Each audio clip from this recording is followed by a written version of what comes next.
Mcloughlin, how you doing, man? It's been a couple of years. You got rid of the blonde mullet, which I'm a little bit disappointed with. But other than that, man, how's everything going with you? Man, things are going well. How are things going for you, man? Thank you for having me back on. I appreciate it. Hey, man, I've been all good, man, all gravy, man. It's been quite a busy last 2 years for you, man. Break it down, because the last time you were on the show, it was October 2021, which was it's crazy how much time's flown by since then. How you been keeping? I know you've been busy with fighting generally. How's life, man? Man, life's been good. This is pretty much all I do, right? If I'm not fighting and training martial arts, I'm teaching martial arts. I'm lucky enough to have a job at a gym, so I don't have to go clock in anywhere. I don't have to wait any tables or bring anybody their food. That's about all I'm qualified to do beyond this. But yeah, man, things have been good. I guess last time, October 2021, I'm not sure where I was, who I was about to fight. You know, I don't do a good job keeping up with dates, but man, now we're just getting ready for Fury FC. Yes. I don't even know what card it is. Is it Julius 83? Holmes. Is that what I'm on? Yeah, versus Julius Holmes. Man, it's an interesting story too. So a little bit after we talked, I guess it was before June, I had a fight. I was 6-2. I guess we'll start. I was 5-2. Yeah. And I had a tough fight versus a guy named Ty Davis, right? He was an undefeated black belt out of Texas. I was nervous for this one, man. This guy, good jiu-jitsu. He had medaled at some tough IBJJF tournaments, undefeated in MMA, like I said, as an amateur and a pro. So I knew I had my hands full. And it was kind of one of those fights where it was like, man, now we're going to find out. You know, like you can beat guys kind of that aren't that good on the regional scene, you know, kind of the filler guys. And it's like, now you're stepping up and you're fighting another bona fide professional. You know, this guy smokes those guys too. Now we're putting you two together and we're seeing who steps up. And man, it was a great fight. It was a tough fight, but I felt like I did real well. I think I won the first round, close though. And I felt him on the ground, and I was like, this guy's tough. Like fucking a minute in, I took him down, and this guy puts me in a triangle choke. And immediately I closed my eyes and I just pictured myself having to tap out in front of all my friends and family. That I was like, oh, I'd have to restart from the bottom. You know, like I was like, no, how could this be happening? And then I kind of turned the switch back on and I escaped, but I escaped the triangle into a deep armbar. You know, it was out of the frying pan into the fire, and I'm like, oh god, but I got out of that too, barely. And then I started to turn the fight around a little bit. I landed some good strikes, some good ground and pound. Second round, same thing. I landed a nice head kick, and I've knocked two people out with head kicks. Some tough guys. One of the guys I knocked out with a head kick, never been knocked out. Guy had fought at light heavyweight, and so I'm used to kicking people in the head and getting a level of respect from them. I kicked this guy in the head, and he did this with his hands, and I just kept my face right here, like I don't care. But I was like, God, this what, bro? Like stumble, take a step back, chill out. And I took him down. Threw some punches, a lot of grappling exchanges, and right at the end of the round, I trapped his arm from the back and I choked him and I tapped him. It was very meaningful for me because he was a black belt, you know, and I'm a brown belt in jiu-jitsu. I've beaten a lot of black belts, but that was the first time in MMA, so it was awesome. So now here's the story. I'm 6-2, coming off my first real win over a true professional. I'm on top of the world. I signed with a management company, Iridium Sports, right, with Jason House. These guys, they manage everybody who's a star in the UFC. You know, they got their hands on these guys. They're great. They're high level guys, and man, they're telling me, they're like, you win this next fight, you know, we'll get you on the Contender Series. So it's June is my fight. Contender Series is going to be September, and you know, it's a dream I've had since I was a little kid. It's this surreal moment, and I'm coming off this big win over you know, I'm on top of the world a little bit. And the guy I'm supposed to fight for LFA, I think it was LFA 138, June 10th, 2022, it's supposed to be Julius Holmes. And so we're like 8 weeks out from this fight. That's when I sign it. And I just start going through a little bit of this funk. Like, it's weird. It's like everything's right here. Like I'm in a position to seize all these opportunities that I've been working so hard for, that I've sacrificed all these things for. And but for some reason I'm like losing interest. Like, it was a very weird time in my life. But I'm still just kind of I'm just operating on discipline because I know it's right there. Like, man, we'll see what happens after this. And then maybe 2 weeks before the fight, Julius has to withdraw. I think he had an injury or something, but something pushes him out of the fight. I get a new opponent. It's at a new weight class. I'm already feeling a type of way about it. It now if I win, maybe I'm not going to be on Contender Series. This guy's record's not as good. It's not at 170 anymore. Now it's at 185. That's just who they Damn. got. And I'm already kind of on this downward slope, and it really put me all the way, just feel like the floor, like it was a very, I was just like, I don't care. I couldn't get pumped up. I go out there in this fight, and man, I get hit with a hard shot early, but I recover. I reverse this guy, and as I make a decision in my head, Ash. I'm like, man, I'm getting out of this round, and then I'm done. I'm never fighting again. And so I Really? make it out of the round. I maybe win this round 10-9. It's a close round. He landed a good shot. I had a lot of top position, but coin flip. And I get to the corner and I'm like, I'm done. I'm not fighting. I leave. And I'm convinced that night that I'm never ever fighting again. After being in a position where I'm at the highest point I've ever been. I'm right on the cusp of going to the UFC, and then I just squander it. And so I took Wow. some time off, and I kept training, but I just I'm trying to figure out what's going on. I'm so Yeah. confused a little bit because this has been my passion since I found out what it was. And so I keep training, and I'm just kind of like, well, I'm just going to make myself do it. We're going to see what happens. I take another fight against like a 6-0 pro. This guy's 10-0 amateur. He's a collegiate wrestling national runner up. He's a stud. His name's Nick Meck.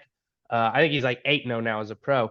And I go out there and I have a really tough fight versus him. He takes the first 2 rounds. I take the third. He beats me 29-28. Just good pressure on top, good wrestler. But it was a great fight for me to kind of like get back in the groove. I'm like, man, I just took on a stud, and in the third round, I have this guy kind of fucking breaking a little bit. He's getting tired. He's starting to fade, and I'm starting to come on stronger. But I'm still kind of like iffy. My motivation's not all the way there. My excitement for the sport's not there. Mm. And then Fury calls me and they offer me this fight, and it's in Tulsa, Oklahoma. And it kind of wakes me up. It's like, man, to fight in Tulsa again in front of all these people Hometown. that support me. And Yeah. and I haven't fought in Tulsa since I fought Ty Davis, the undefeated black belt, right? So it Yeah. kind of puts me back in this spot. And I go out here, and it's the toughest fight in my career. Jesse Gingler was so strong. He was so tough, but I edge him out, and barely. I'm talking about I win the first round, he wins the second round. The third round is like dead even. And in the last 20 seconds, I let off of a flurry, a ground and pound. And I'm convinced this 10-second flurry stole the round. Like, I mean, that's how razor thin it was. And man, after I won that fight, it's like I was finally back where I was, a little bit after we talked over a year ago. Yeah. And so now Fury comes to me again back in Tulsa. It's a main event, and who's it against? It's against Julius Holmes. And so it's this almost like the circle comes Circle, around yeah. all the way. Like, yeah, here we are again. I'm coming off a win again. I've got a huge opportunity against Julius Holmes. And man, if Julius's record, how good this guy is on if he wins this fight, he's got to be in the UFC.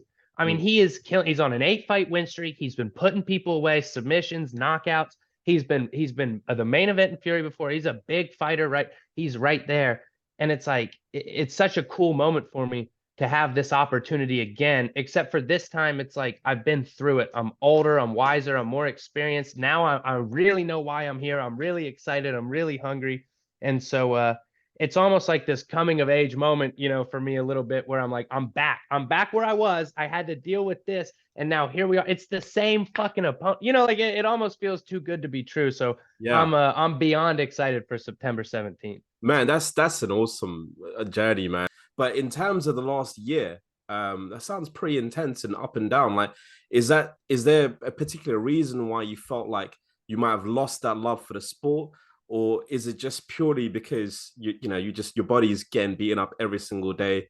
You're thinking, is this for me? Just run me through that a little bit.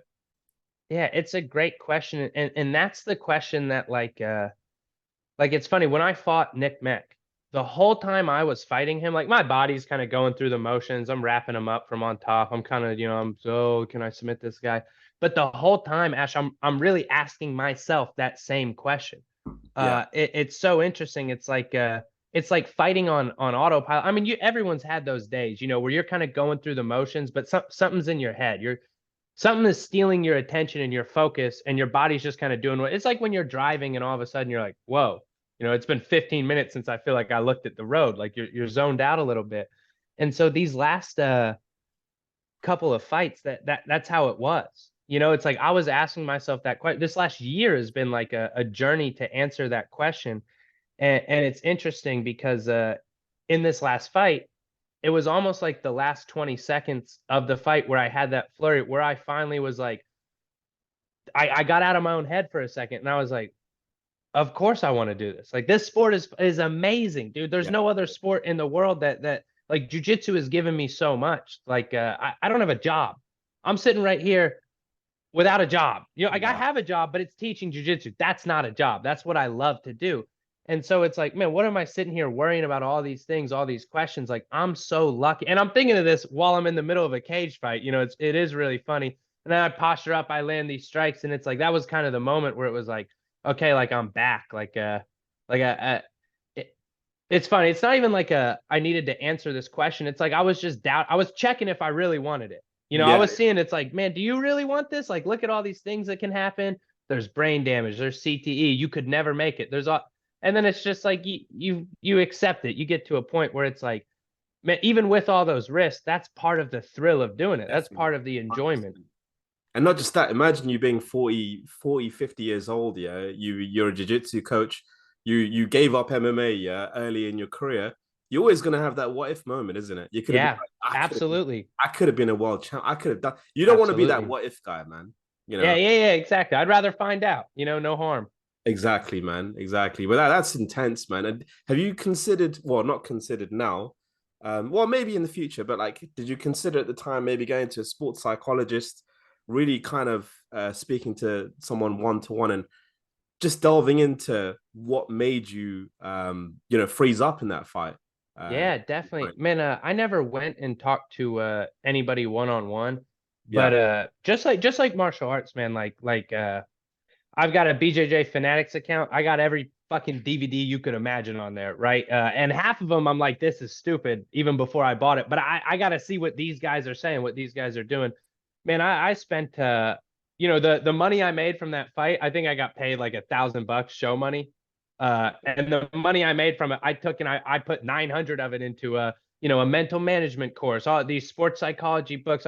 I've taken in a ton of knowledge about this. And then over the course of that year was kind of like using that knowledge, gaining experience, maybe turning that knowledge into a little bit of wisdom now that I've played it out and made it my own a little bit. But, it's like anything. The answers are kind of always inside of you. So Yeah. you can go external, but man, all those people are going to ask you is about you, and Right. they can only help you as much as you can be honest. So a lot of my journey was just kind of internal like that, like spending a lot of time on those questions and just looking inside myself.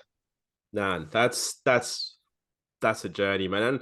And I appreciate the candidness because not a lot of people be like most, what MMA fighters are like. You gotta be somewhat delusional to some extent. I mean, Yeah. you're Well, fighting the the underwear. the truth is like even going into that LFA fight, if I was more like this, if I was candid, if I was willing to be vulnerable with myself, open and honest, I wouldn't have fought because I would have known something's up. I need to deal with this issue. Um, and truthfully, I probably shouldn't have fought like even like maybe Nick Mack. Mm. Really until Gingler was the first time I wanted to fight. But I wasn't willing to be, as soon as I had these thoughts and these feelings, it's like the masculine, you want to push it away, fuck that, like that. Of course. But it's funny because it's like the harder you push it away, sometimes the more you draw those things back to you because you're not dealing with them. So they're still gonna have such a hold over your life. So I mean, hey, I wish I could have been open and honest like this a year ago and I wouldn't have had to gone through it. It's crazy. But I yeah, feel like you live and you learn. I feel like you've gone through a lot of growth, yeah, over the last 2 years. Because not saying that there was a pretense there, but it's For like sure, for sure. it's like, yeah, I'm the man. I'm like, I like this though. Like, you have to be someone like that as a fighter.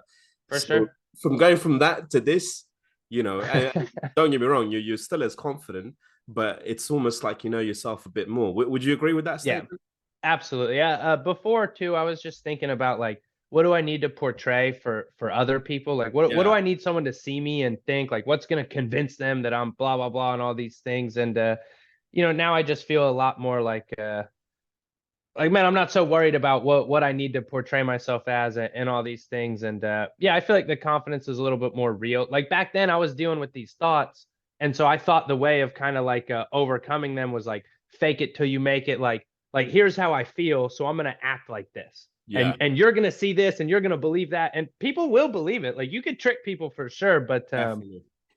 yeah, now I feel like I don't, I feel more here. I don't need to fucking try and ramp it up to Exactly. 11 all the time. Did you ever? I don't know if you ever heard of this. Yeah, have you ever felt like you've had imposter syndrome being an MMA fighter at any point? Because Yeah, definitely. yeah, I mean, even for minutes before I click this Zoom call, there's a part of you that's kind of like I don't know if you deal with it anymore. You guys have done so many interviews and with big names in the sport, even like oh, dude, I uh always shit myself, man. yeah. Like it's just part of it. You kind of learn that It that doesn't like matter who it is. that's It doesn't matter who it could be. It could be. I mean, we've had Uriah Hall on. We've had Frank. yeah. Gary I've Tonin had just the you, other and that I'm just interview as was great. nervous, man. It's the same thing, bro.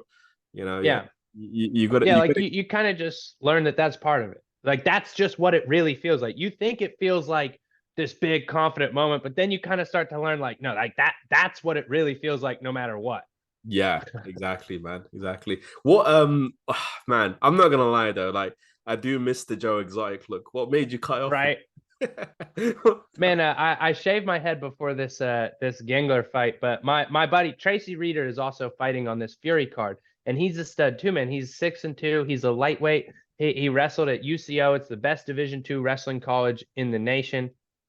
We train together every day, and man, he's fighting on this card as well. But it's funny now he has a mullet and he's got bleach in it. You know what I mean? It's like we almost fucking just traded, And I was like, I'll take brown hair. You please run with this because it's too good. Somebody has to have a blonde, especially now. So many guys have mullets. I love that he has it bleached because it really is like as soon as he bleached it, you walk into somewhere with him, motherfuckers just start looking at him different. They don't Yeah, know, but you just look at him and he'll put these sunglasses on. They're like, is it Elton John or Billy Joel had the kind of yellow tint sunglass? He'll throw these on and he walks into a place, he's cut, he's in great shape, he's walking confident. And they don't know he's a professional fighter, but they look at him and they just assume he's got to be somebody like with the whole fucking get up. So it's awesome. I'm glad he's kind of carrying on the tradition of the blonde mullet out of Oklahoma.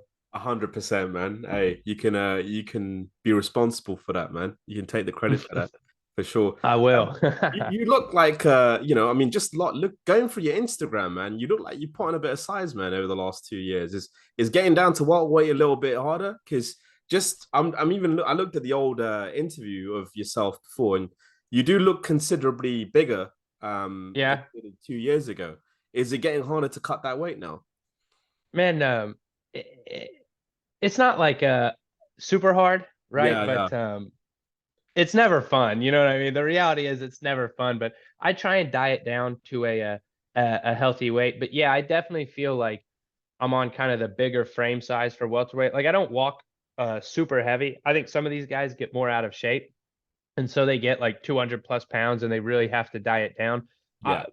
I'm always training. Like I train twice a day, like year round, no matter what. It's just, I mean, I'm on the mats because I'm teaching. I'm automatically training, even if I'm not training. It's just my job.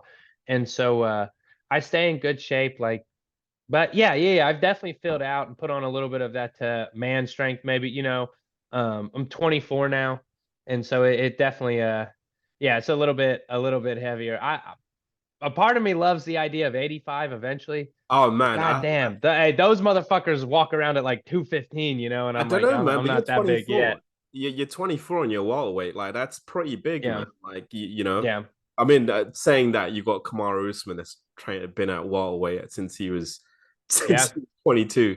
So that's a right. difficult one. But yeah, yeah, you do look considerably bigger. So that you go into the contender series. Say for example, you're a welterweight. Do you want to get thrown straight into the deep end, or do you want to almost do a boxing type of route where you just fight? I'm not saying cans, but you're not fighting the best competition initially, and then going straight into it, or do you just want to test yourself immediately? Man, it is a great question because you look at like Sean O'Malley, and, Yeah, and this guy maybe didn't jump into the deep end right away. And yeah, then look, he's the champion. But I think I'm a little bit more of a believer of like when the opportunity's there, you got to take it. I mean, I would fight whoever the UFC. If they want to build me, I would be built. If they want to throw me, it's like, hey, whatever my boss tells me is this is what I want to do too. They write the checks, and their checks look a lot better than anyone else's. So I would happily take either route. I've been fighting professionally since I was 18. I had a very short amateur career, but I've been training with professional fighters, since I was since before I hit puberty. Like that's when I started this sport. And guys like Gerald Harris, who Gerald was 3-1 in the UFC. A lot of these professionals, like I've been training with them for so long. Like I do have a lot of experience. I've been around the world. I was in Albuquerque training with Jon Jones, Carlos Condit, Diego Sanchez, these great champions, like watching how someone like Holly Holm works and prepares. And then I was in New Zealand, and I got to do time with some of the killers, or some of the young guys like Cameron Roston and Brogan Anderson, guys who haven't been in the UFC yet, but are just as good as anybody in the UFC, and guys like Stylebender, like Adesanya. So madness, man. I mean, it is crazy a little bit. I've done rounds with Jon Jones, and I've done rounds with Israel Adesanya. Like that. Sometimes I stop and I'm like, Jesus Christ, like how is this real? So even though I don't have the most like in cage experience, I do already have quite a bit of experience in the gym. So it is kind of like when I get in there, I mean, I'll gladly take any opportunity. So you've obviously sparred with Jon Jones and you sparred with Israel Adesanya. No, I don't want to get you in trouble here, but who's the better martial artist, man? Just generally speaking. Man, they're friends definitely now, man. As a right. That was cool to see that. Man. As a striker, I'll tell you, like my round started with Adesanya. Not to share a training story. I wouldn't do that in a way that mean anybody. But the story's good on him, so don't worry. Exactly. So we start and like we're moving around, and he kind of feints a jab, and I flick out a low kick, and I just like touch him with my. I mean, it's a nothing shot, right? We're just starting the round. We're feeling each other out, but I was like, whoa, like in my head a little. I was like 21 at the time. I was like, man, I just touched Israel Adesanya, and he does this little like with his face, like he acknowledges that I just barely touched his leg. And then something happens. I don't know what, but he gets me flinching. My eyes even close for us. I'm kind of like, oh shit, this is Israel Adesanya.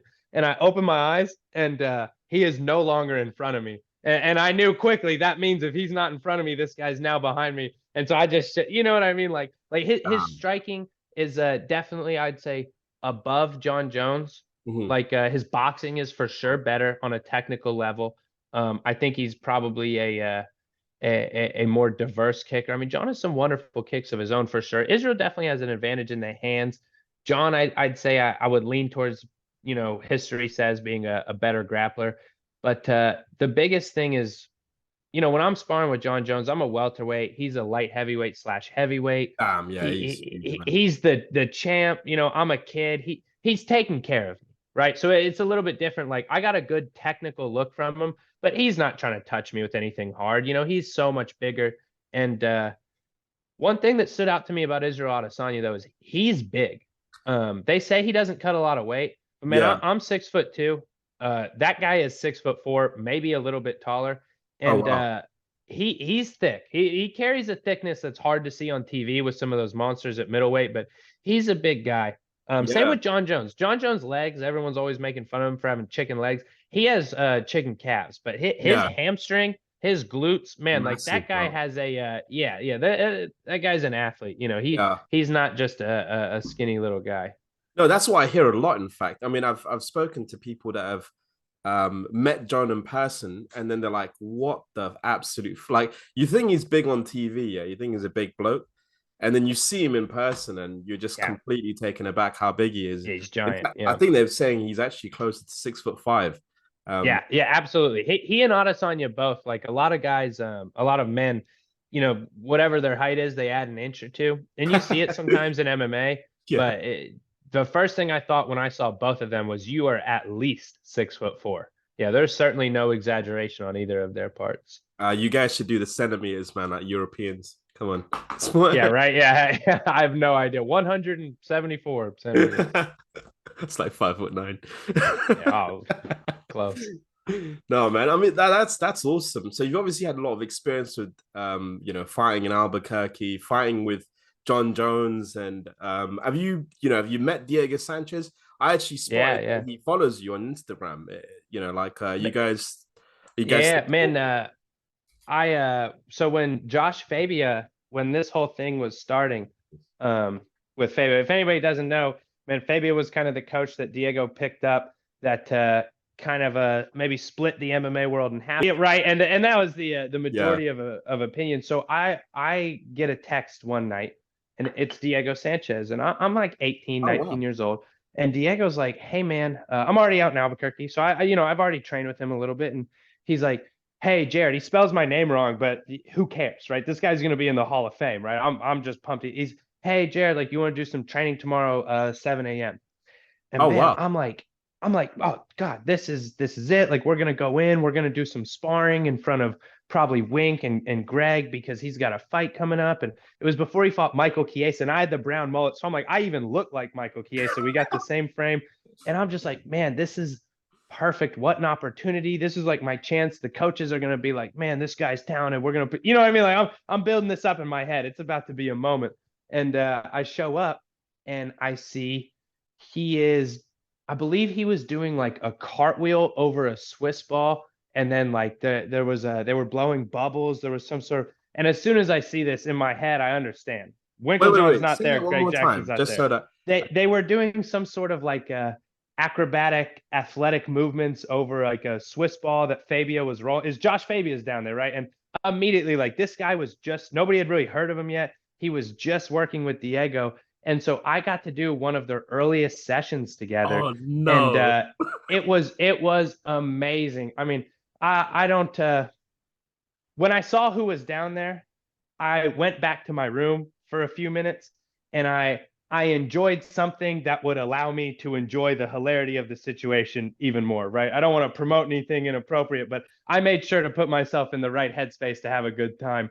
And man, it was fun. It was like playing for an hour, and there's a lot of silliness. But man, like some of the things that Fabia had him do, they were cool little warm up games. Like if you take it too seriously, yeah, it was stupid. But if you were just playing around, a little active recovery, it was fun. But the problem was this was his entire training for those fights, and Man, it's so madness. It's madness. Because yeah, it was pretty crazy. We didn't do any of the chasing each other around with a knife, but we did our fair share of some fake martial arts stuff. I'm just remembering that. Diego, if you're watching, he follows us as well. I should probably be.